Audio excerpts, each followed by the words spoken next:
उपयोग के संबंध में 7 सूत्र दिया आचार्य देव ने यहाँ पे। दूसरा अध्याय है, दूसरे अध्याय में वर्णन क्या है? जीव के असाधारण भाव तो 7 सूत्रों में कहे हैं। जीव तत्व का वर्णन यहाँ से चालू कर रहे हैं। तो सबसे पहले जीव के भाव बताए, असाधारण भाव, उनको 7 सूत्रों में बताया। तो फिर प्रश्न उठता है कि आपने भाव बताए, ये जो भाव हैं ये हैं किसके, उसका लक्षण क्या है, उसको पहचाने हम कैसे? जिसके आपने ये भाव बताए, ऐसे जीव का लक्षण क्या है? तो जीव का लक्षण बताने के लिए अब 8 नंबर का सूत्र यहाँ पर आगे कहते हैं। देखिए पेज नंबर 103, जीव तत्वार्थ का लक्षण।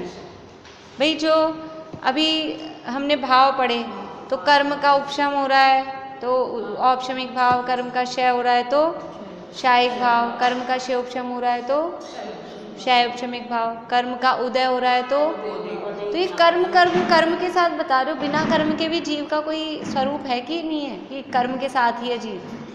तो ये कर्मों से आप बता रहे हो, तो कर्म तो मूर्तिक होते हैं, तो फिर जीव भी मूर्ति की समझ में आ रहा है हमको। तो जीव का कोई और लक्षण है या वो मूर्तिक ऐसे कर्मों के साथ ही मिला मिला रहता है? तो यहाँ जीव का लक्षण बता रहे हैं। जीव तत्वार्थ की चर्चा चल रही है। जीव के 53 असाधारण भावों की चर्चा के उपरांत, हाँ ये जो मैंने पेपर दिया है ना, वो उसमें पीछे ये प्रश्न हुए 53 भाव आए ना, तो मुझे याद आया, वो हाथ से लिख लीजिए आप प्रश्न कि जीव के असाधारण भावों के, वो नहीं बुआ को अभी दिया, मेरे पे लिखा हुआ नहीं था, मेरे पेपर में भी वो मुझे लगा मैं मुंह से बोल दूंगी। असाधारण भावों के भेद प्रभेद नाम सहित लिखिए, मतलब पूरे 53 नाम लिखने हैं। वो मुझे लगा एक लाइन का ही है तो सबको मुंह से ही बोल के लिखा दिया, इसलिए अब कर लीजिएगा, कोई बात नहीं। वो उद्देश्य यही है कि आपको एक जगह आप लिख लोगे तो एक साथ समझ में आ जाएगा, एक जगह लिखेंगे तो कंसेप्ट क्लियर हो जाएगा।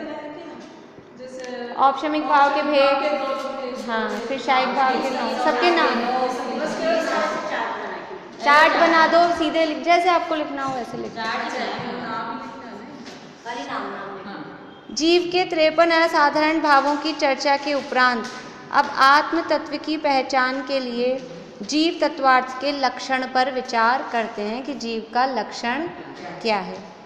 जीव के लक्षण के संदर्भ में 2 सूत्र प्राप्त होते हैं। यहाँ इस अध्याय में 2 सूत्र जीव के लक्षण, 7 सूत्र तो बताए थे असाधारण भावों के, अब लक्षण के लिए 2 सूत्र दे रहे हैं। तो वो 2 सूत्र कौन कौन से हैं? उपयोगो लक्षणम, बोलिए, उपयोगो लक्षणम, उपयोगो लक्षणम, सद्विविधोष्ट चतुर्भेदः, सद्विविधोष्ट चतुर्भेदः। ये जो एस जैसा बन रहा है वो होता तो है ए, लेकिन वो साइलेंट होता है, बोला नहीं जाता। सद्विविधोष्ट, विधोष्ट ए लेकिन अलग से, सद्विविधो अष्ट ऐसे नहीं बोल रहे हम, हाँ वो असाइलेंट है, लेकिन अर्थ में ए लगाएंगे, अर्थ जब लगाएंगे तो अ उसमें से निकल जाएगा। सद्विविधोष्ट चतुर्भेदः। उपयोगो लक्षणम, जीव का लक्षण उपयोग है। उपयोगो यानी उपयोग, लक्षणम यानी लक्षण है। उपयोग लक्षण है, किसका लक्षण है? क्योंकि बात किसकी चल रही है? जीव की, इसलिए जीव का लक्षण उपयोग है। और वो स यानी वह यानी कौन? जीव नहीं, या वह यानी जीव नहीं, उपयोग लक्षण, क्योंकि अब उपयोग लक्षण की बात आ गई ना। उपयोगो लक्षणम, जीव का लक्षण उपयोग है। स यानी वो कौन? वह मतलब उपयोग लक्षण। वह उपयोग लक्षण द्विविधो, द्वि यानी 2, विधो यानी प्रकार का, वह 2 प्रकार का है। और अष्ट यानी 8, चतु यानी 4 भेद वाला है। वह 2 प्रकार का है और 8 और 4 भेद वाला है। स यानी वह उपयोग लक्षण 2 प्रकार का है। आप कुर्सी को उठा के इधर लगा लीजिए ना, यहाँ लगा लीजिए।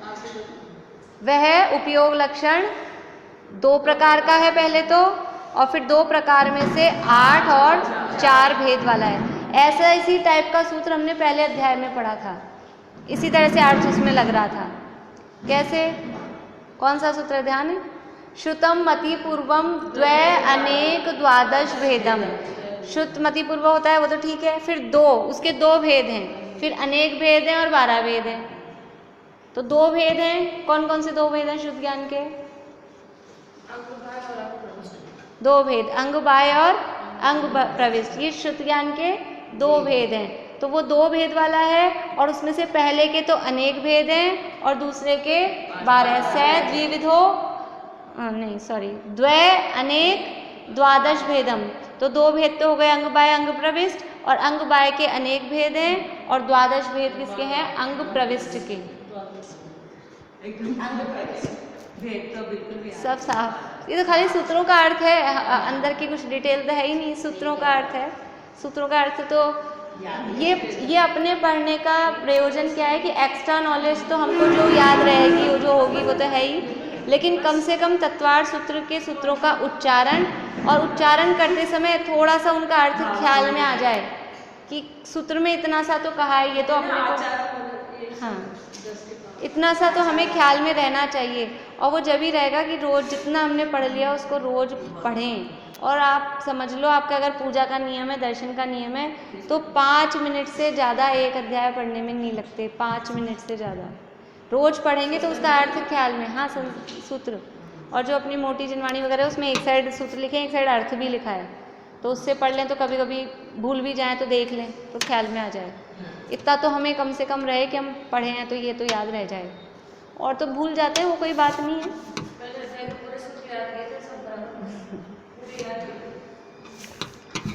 देखो कोई भी चीज़ को फेरते नहीं है ना तो वो नष्ट हो जाती है। रोटी को तवे पे से बार बार में हिलाओ नहीं तो क्या होगा? जल जाएगी। बाटी को नहीं हिलाओ, जल जाएगी। इसी तरह ज्ञान को भी हिलाना पड़ता है, नहीं जंग लग जाती है। तो वो वह उपयोग लक्षण 2 प्रकार का है, और 2 प्रकार में से भी 2, 8 और 4 3 बता दिए इन्होंने। अभी तो कह रहे हैं 2 प्रकार का है, और 2 प्रकार का है तो फिर 8 और 4 3 प्रकार हो गए कि 2 ही रहे? 2 प्रकार के, हाँ तो 2 प्रकार का है तो पहले के 8 वेद हैं और दूसरे के 4। जैसे उसमें शुद्ध ज्ञान में लगाया था वैसे यहाँ है कि वह उपयोग लक्षण 2 प्रकार का है, उसमें से पहले के 8 वेद हैं और दूसरे के 4 वेद हैं। यहाँ ना तो नाम बताए, उन 2 के नाम भी नहीं बताए, 8 के नाम भी नहीं बताए, सूत्र में तो कुछ भी नहीं बताया। यानी कि ये चीज़ सब उनके जो शिष्य थे उनको सबको आती होगी, तो 2 सूत्रों में निपटा दिया उन्होंने। अभी हम ऐसे बोलते हैं कषाय 4 होती है कषाय, तो हम आपको एक एक बार बार में कहते हैं कोई गति बोलते ही सबको समझ में आ जाता है, अभी 4 गतियाँ हैं, सबको नाम आते हैं, तो बताने की जरूरत ही नहीं पड़ती। तो जो उमा स्वामी आचार्य के सामने जो भी शिष्य थे उनको उपयोग लक्षण के भेद और उनके नाम वो सब आते होंगे, तो उन्होंने ऐसा कुछ भी नहीं है, वो तो जो भी जैसे हों उस समय ये चीज़ें प्रचलन में होंगी, क्योंकि पहले तो ज्ञान मौखिक ही चलता था ना, मौखिक ही चलता था, कोई शास्त्र तो ज़्यादा होते नहीं थे। तो यहाँ लेकिन टीकाकार आचार्यों ने टीकाओं में फिर इसका विषय को खोला है। तो सबसे पहले देखते हैं, अर्थ पढ़ लेते हैं एक बार हम। उपयोग किसे कहते हैं ये अर्थ में दिया है। चैतन्य स्वभाव का अनुसरण करने वाले आत्मा के परिणाम को उपयोग कहते हैं। उपयोग जीव का लक्षण है। उपयोगो लक्षणम का है। उपयोग किसे कहते हैं? उपयोग के कई अर्थ होते हैं। एक तो उपयोग का अर्थ हम क्या बोलते हैं, ये रुमाल पड़ा है इसका उपयोग तो कर लिया करो, उपयोग यूज में काम में ले लेना, ये उपयोग। और उपयोग का अर्थ हाँ वो अभी इसी अध्याय में आगे आने वाला है, लब्धि उपयोगो भावेंद्रियम, कि आपका उपयोग कहाँ है।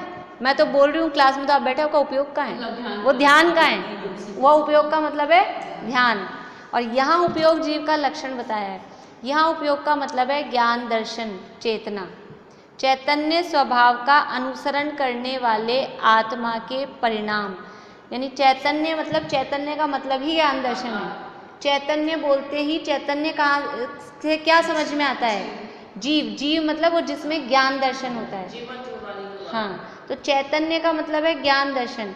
तो ज्ञान दर्शन स्वभाव का अनुसरण करने वाले जो आत्मा का परिणाम है, ये उपयोग लक्षण का मतलब है कि जो ज्ञान प्रवाहित हो रहा है। इसके लिए दूसरी परिभाषा और जगह पे आपको कहीं पढ़ने को मिलेगी, ज्ञान दर्शन के व्यापार को सुनी होगी शायद आपने। ज्ञान दर्शन के व्यापार को उपयोग कहते हैं। व्यापार का मतलब क्या है? व्यापार किसे कहते हैं? लाभ हानि सब होता है। हाँ हाँ, जिसमें कुछ प्रोसेस चलता रहे, उस रोटेशन हो, पूंजी भी उसे ही कहते हैं ना। हमारे पास जो मकान है, दुकान है, उसको पूंजी नहीं कहते, वो संपत्ति है हमारी। पूंजी किसे कहते हैं? पूंजी की डेफिनेशन क्या होती है? हाँ, जिसका रोटेशन होता है, धन का वह भाग जो और धन कमाने में लगा हुआ है, जो रोटेट हो रहा है, जिससे कुछ ना कुछ और हमको बेनिफिट हो रहा है, वो पूंजी कहलाती है। ऐसे ही हमारी पूंजी क्या है? ज्ञान दर्शन, ये उपयोग। वो उपयोग क्या है कि जो रोटेट हो रहा है। तो ज्ञान दर्शन के व्यापार को, यानी जो हमारा ज्ञान दर्शन ऐसे पड़ा हुआ है, स्वभाव में है, शक्ति में है, वो नहीं, जो हमारा अभी भी चल रहा है, जिसके कारण जीव में जीवपने की पहचान की जा सकती है। एक इंद्रिय में पृथ्वी का एक, जल का एक, अग्नि का एक, वायु का एक, वनस्पति का एक, ये सब जीव हैं। कैसे पहचाने जाते हैं? कि उनमें ये उपयोग लक्षण है, वो ज्ञान दर्शन चेतना उनमें प्रवाहित है। हमको तो दिखते हैं ऐसे पहाड़ खड़ा है, अचेतन जड़ जैसा दिखता है, लेकिन उनमें भी जैसे ये तो अपने को चलो समझ में नहीं आते, कौमा में व्यक्ति पड़ा है, कौमा में मरे हुए में क्या फर्क है? उसमें जीव है, वो कैसे पता लग रहा है जीव है? क्योंकि उसमें उसका दिमाग तो चल रहा है। हाँ, तो वो जो पकड़ रहे हैं ना, वो जहाँ से पकड़ में आ रहा है, वो जो चीज़ पकड़ में आ रही है कि कुछ ना कुछ उसमें ऐसा है, तो वो ज्ञान, वो क्या है? वो जो डॉक्टर उसको अपनी भाषा में जो भी बोलें, वो ज्ञान दर्शन का व्यापार है। और वो ज्ञान दर्शन का व्यापार नहीं रहता है, तब कहते हैं मर गए। वरना कौमा में, अपने लिए तो कौमा और मरे हुए में क्या फ़र्क है? अपने लिए तो मतलब देखने में तो एक से ही है ना, इसमें हलन चलन ना उसमें हलन चलन ना, एक हाँ ठीक हो जाता है। हाँ, इसीलिए तो ठीक होता है। नहीं, कई बार बोलते हैं माइंड डेथ हो गया, लेकिन वो सांस चल रही है, हाँ। उसकी तो वो मतलब कुछ ना कुछ ऐसा बचा हुआ है, और तभी वो ठीक भी हो सकता है और तभी वो जिंदा है। तो ये वो क्यों है कि वो ज्ञान दर्शन का व्यापार। तो ये ज्ञान दर्शन के व्यापार को उपयोग कहते हैं, या चैतन्य, डेफिनेशन इसकी यही है। अभी चाहे समझ में कम आए, जो भी आए, एक बार याद कर लीजिए, फिर जैसे जैसे अपने को समझ में आने लगेगी ना चीज़ें, तो इसका भाव भाषण तब हो जाएगा कि चैतन्य स्वभाव का अनुसरण, अनुसरण का मतलब है उसको फॉलो करने वाला, कि जो चैतन्य चैतन्य चैतन्य को ही जो रूप जो रहता है, तो चैतन्य स्वभाव का अनुसरण करने वाले आत्मा के परिणाम को उपयोग कहते हैं। हाँ, जीवत्व में भी मुख्य इसमें मतलब है ज्ञान दर्शन। भाव करते हैं ना, वो उपयोग का मतलब है, चैतन्य का मतलब है ज्ञान दर्शन, और ज्ञान दर्शन का भी व्यापार मतलब वो रोटेशन जो चल रहा है, वो उपयोग है। ये जीव का लक्षण है।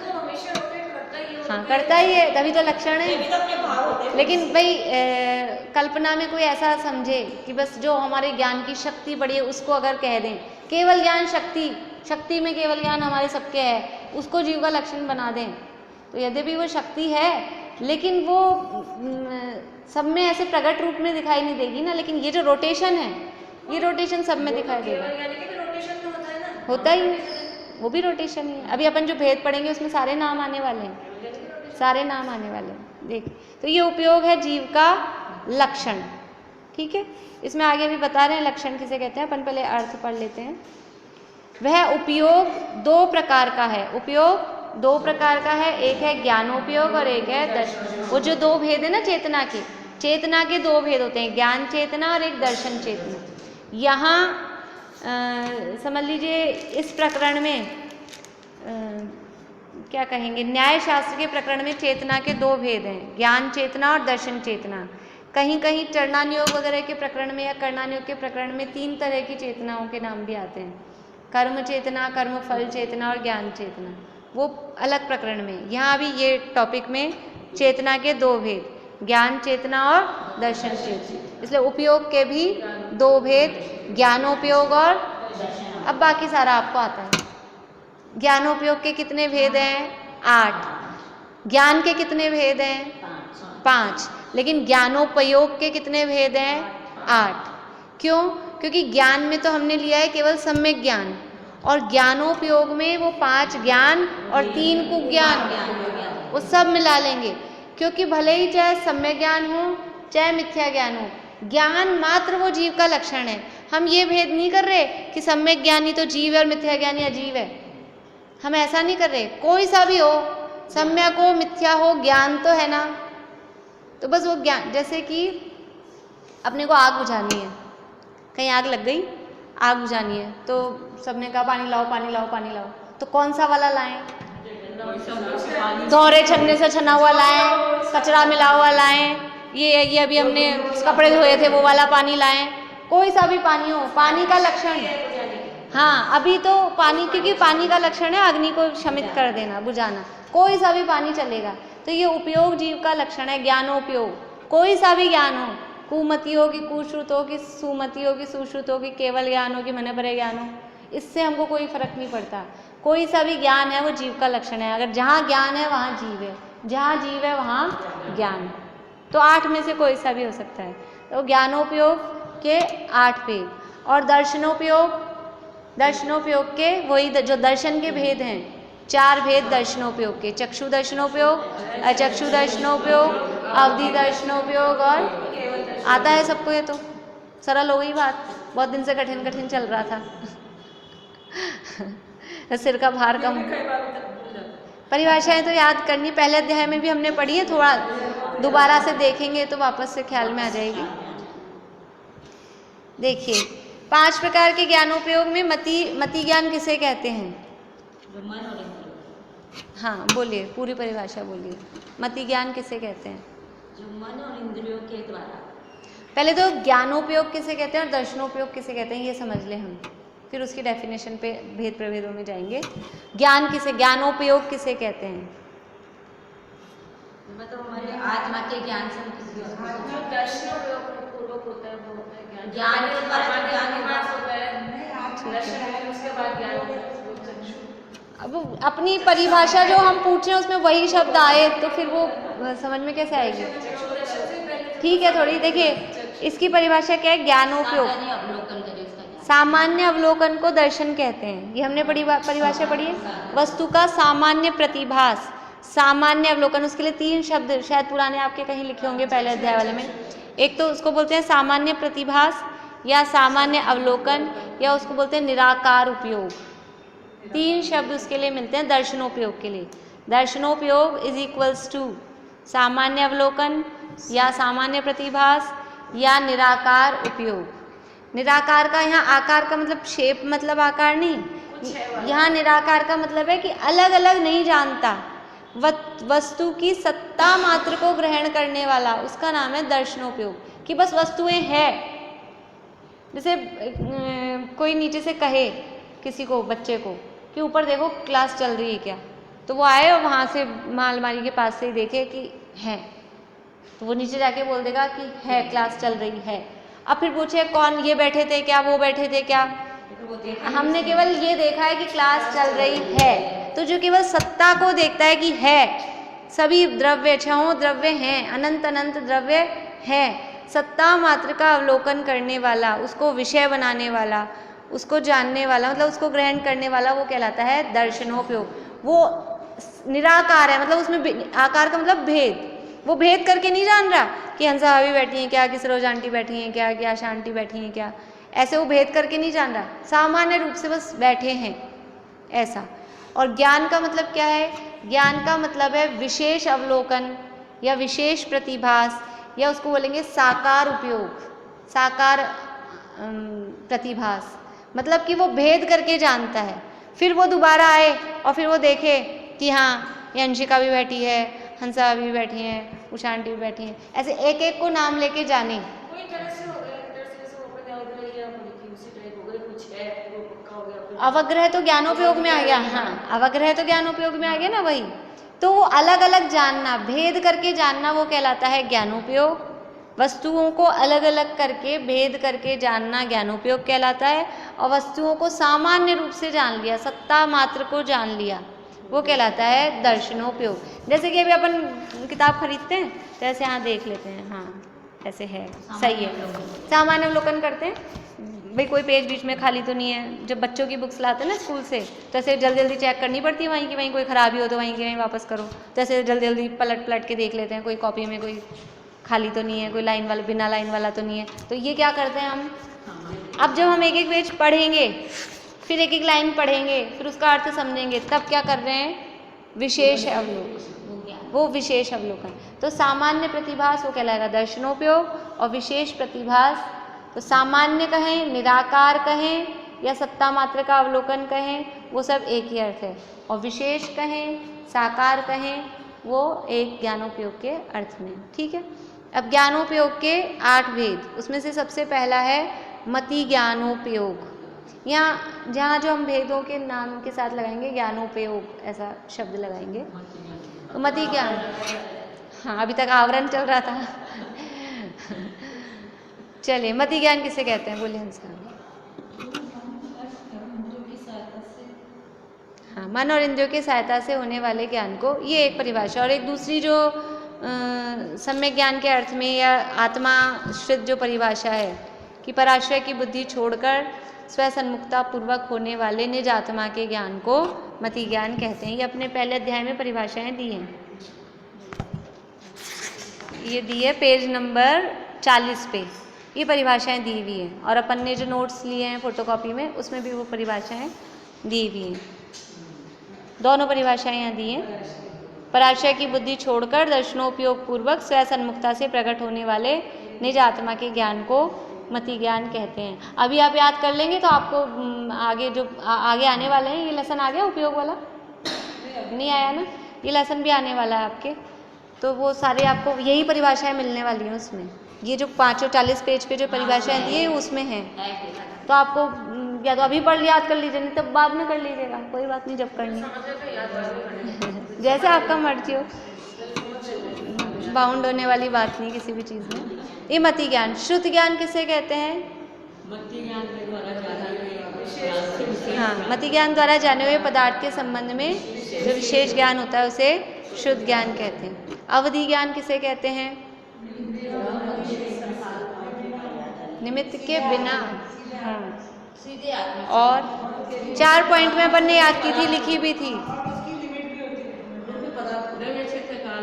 कि मर्यादा लिए, हाँ, द्रव्य क्षेत्र काल भाव की मर्यादा लिए हुए, इंद्रिय और मन की सहायता के बिना सीधे आत्मा से और रूपी पदार्थ का जो स्पष्ट ज्ञान होता है उसे अवधि ज्ञान कहते हैं। 4 पॉइंट हैं, कोई से भी आगे पीछे भी कर सकते हो, कोई बात नहीं है। मन परे ज्ञान किसे कहते हैं, हाँ, तो वही 4 पॉइंट में बात करनी है, बोलेंगे।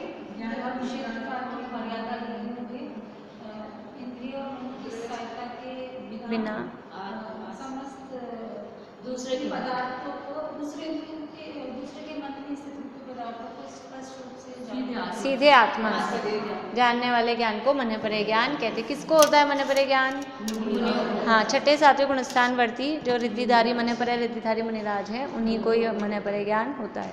अवधि ज्ञान किसको होता है, भूत भविष्य वर्तमान।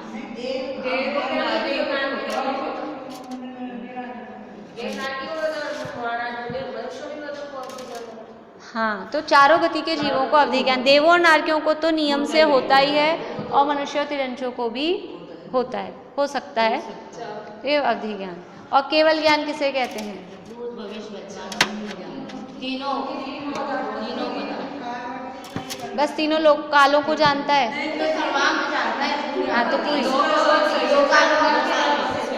पूरी परिभाषा, अलोक सहित तीनों लोक, अलोक सहित, लोक के बाहर जो अलोक है, अलोक, हाँ, लोक अलोक को एक साथ, समस्त पदार्थों को, उनके समस्त पदार्थों को एक साथ एक समय में स्पष्ट जानता है, उसका नाम है केवल ज्ञान। अब कुमति ज्ञान, ये 5 हो गए, 5 ज्ञान, और 3 कुज्ञान या अज्ञान। कुमति ज्ञान किसे कहते हैं, मिथ्यात्व के साथ होने वाले मति ज्ञान को कुमति ज्ञान कहते हैं। कुश्रुत ज्ञान किसे कहते हैं, के साथ ही विशेष ज्ञान को, मिथ्यात्व के साथ होने वाले शुद्ध ज्ञान को, उसको कुश्रुत ज्ञान कहते हैं। और अवधि ज्ञान, मिथ्यात्व के साथ जो अवधि ज्ञान होता है उसको कुअवधि ज्ञान, कुअवधि ज्ञान, हाँ कुअवधि ज्ञान का दूसरा नाम विभंग ज्ञान भी है, उसको विभंग ज्ञान भी बोलते हैं। तो ये विभंग, हाँ विभंग अकेला या विभंग अवधि, अकेला विभंग भी बोलते हैं या विभंग अवधि भी बोलते हैं। तो इस तरह से ये 8 प्रकार के ज्ञानोपयोग हैं। अब 4 प्रकार के दर्शनोपयोग, 4 प्रकार के दर्शनोपयोग के नाम बोलिए सरोजन के नाम। हाँ, चक्षु दर्शनोपयोग, अचक्षु दर्शनोपयोग, अवधि दर्शनोपयोग और चक्षु दर्शनोपयोग किसे कहते हैं? तुम बोलोगे अंशिका?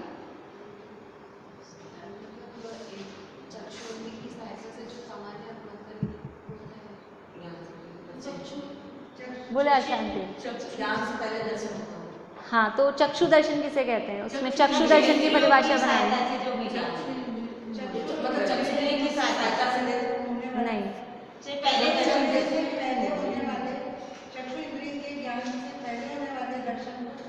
हाँ, चक्षु इंद्रिय से जो ज्ञान हो रहा है उस ज्ञान से पहले जो दर्शन या सामान्य अवलोकन, एक ही बात है, चाहे सामान्य अवलोकन बोले चाहे दर्शन बोले, चक्षु इंद्रिय से होने वाले ज्ञान से पहले जो सामान्य अवलोकन होता है उसे चक्षु दर्शन कहते हैं।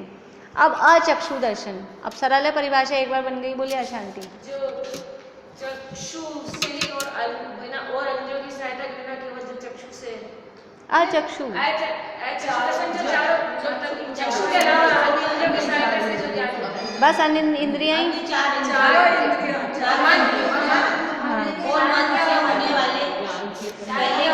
सब जने बोलते हैं, मुझे एक का भी समझ में नहीं आता। एक बोल रहे हैं तो एक को बोलने दीजिए। देखिए 4 इंद्रियां जो बची, चक्षु इंद्रिय को छोड़कर शेष 4 स्पर्शन, रसना, घ्राण और कर्ण और मन, शेष 4 इंद्रियां और मन से जो ज्ञान होता है, मन से जो ज्ञान होता है उससे पहले होने वाले सामान्य अवलोकन को अचक्षु दर्शन कहते हैं। चक्षु में तो चक्षु इंद्रिय ले ली, बाकी अचक्षु में बाकी सारे बचे हुए वो ले लिए। उनसे जो ज्ञान हो रहा है उससे पहले जो सामान्य अवलोकन होता है, व्यंजन अवग्रह तो ज्ञानोपयोग है, नहीं वो अलग है, वो चीज़ अलग है, वो अवग्रह तो ज्ञान में चला जाएगा, ये दर्शन है। भले ही अवग्रह है, अवग्रह और दर्शन एक से लगते हैं, लेकिन फिर भी दर्शन है वो सामान्य अवलोकन है और अवग्रह है वो विशेष प्रतिभास है, उसका एक्स्ट्रा ज्ञान है, इसलिए दोनों एक नहीं है। ठीक है, ये हो गया चक्षु दर्शन। अब अवधि दर्शन किसे कहते हैं? बहुत ही सरल है इसकी परिभाषा। हाँ, अवधि ज्ञान होने से पहले जो दर्शन होता है उसे अवधि दर्शन कहते हैं। अब केवल दर्शन, बोली बिना बात, केवल दर्शन,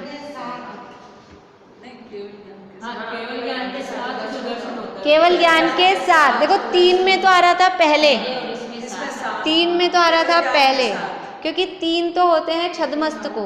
छद्मस्त किसे कहते हैं?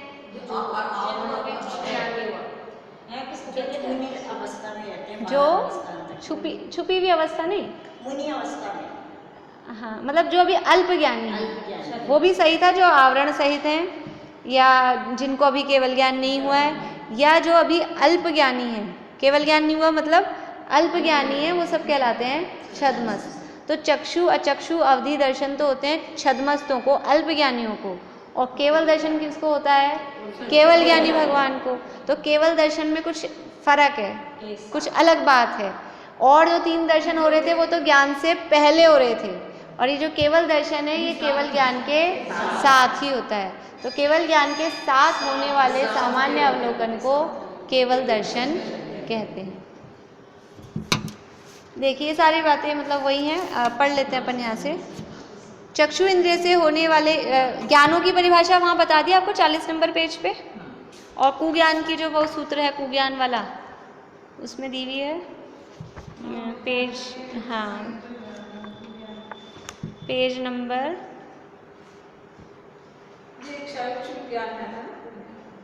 हाँ हाँ वो शैक्षिक ज्ञान वाले में भी अभी अपने इसमें भी आया था, शैक्षिक ज्ञान वाले में भी कुज्ञान की अपन ने लिखी है परिभाषाएं।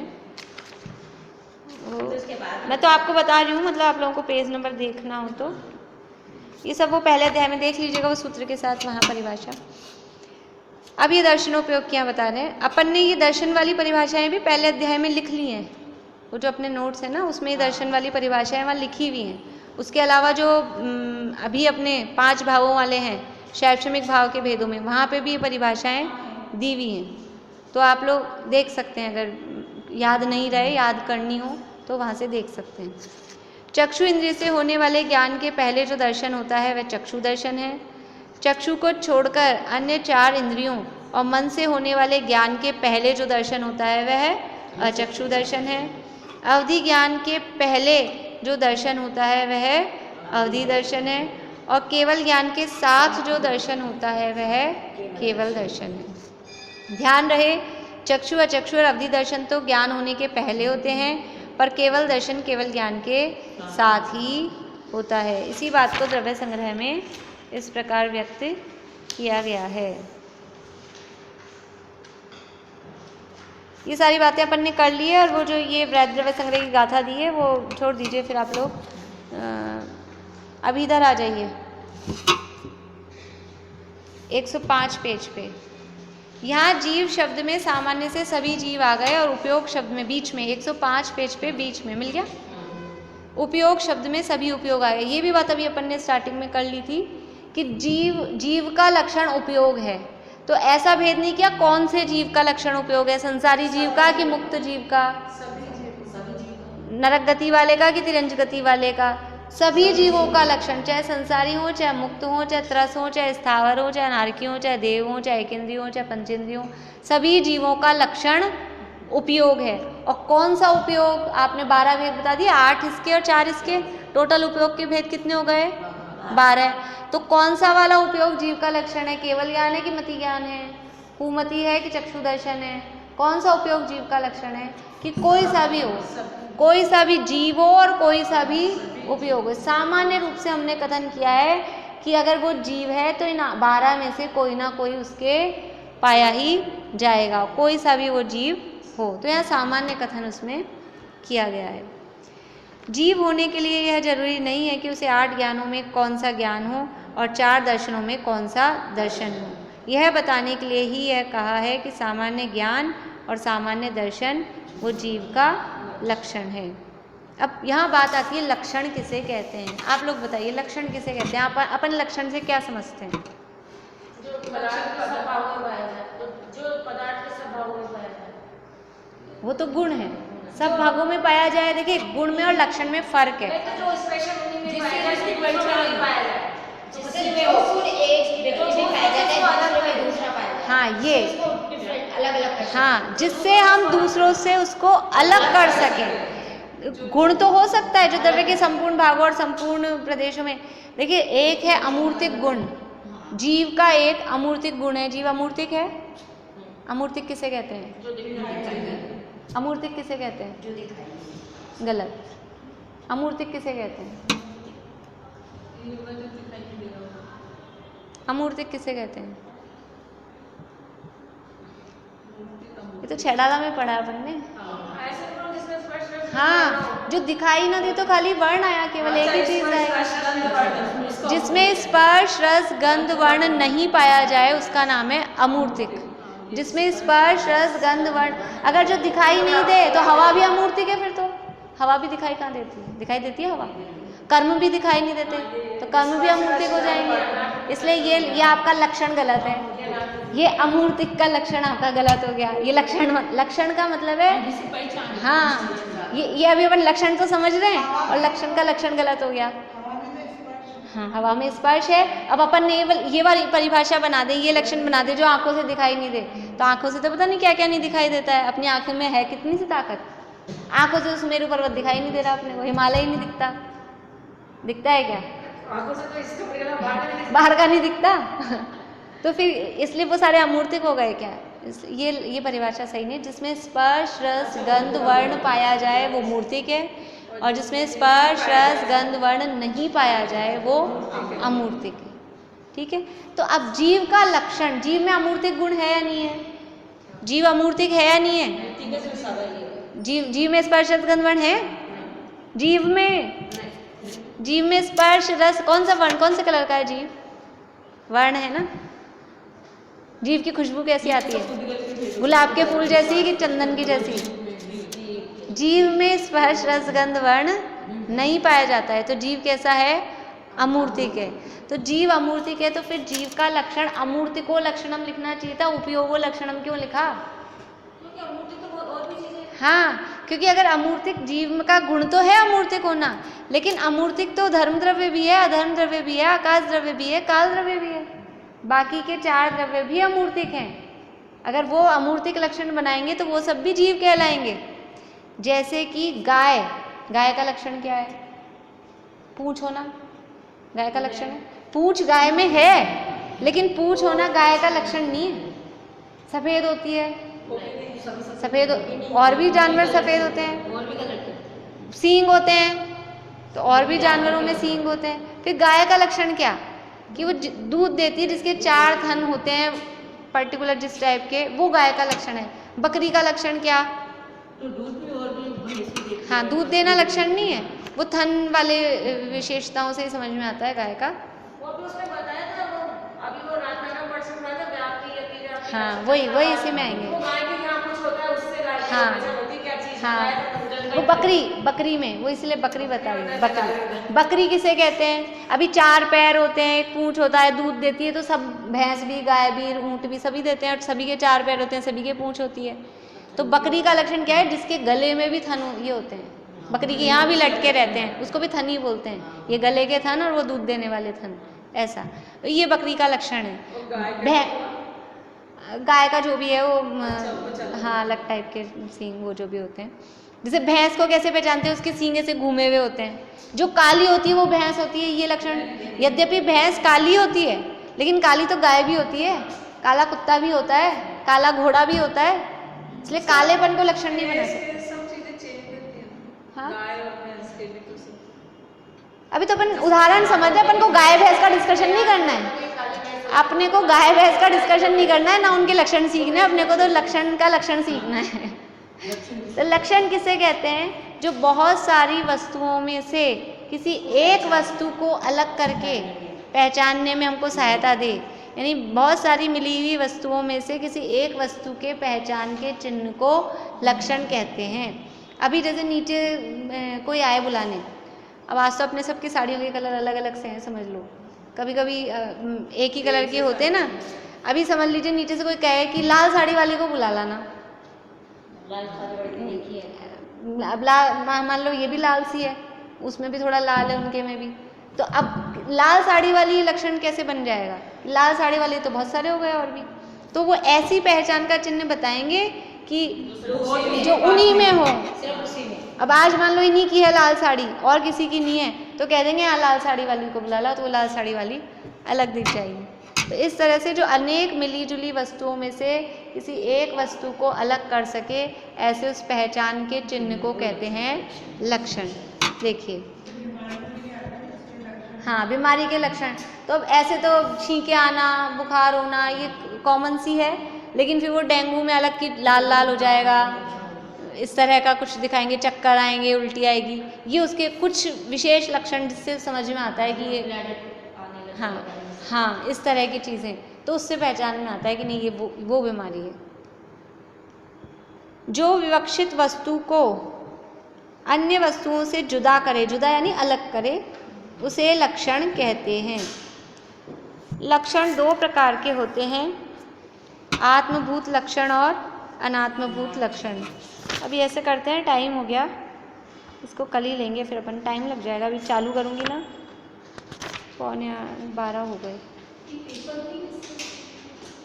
वो शुरू में 4-5 ही लोग थे, तो फिर मैंने सोचा डिस्कस क्या करेंगे।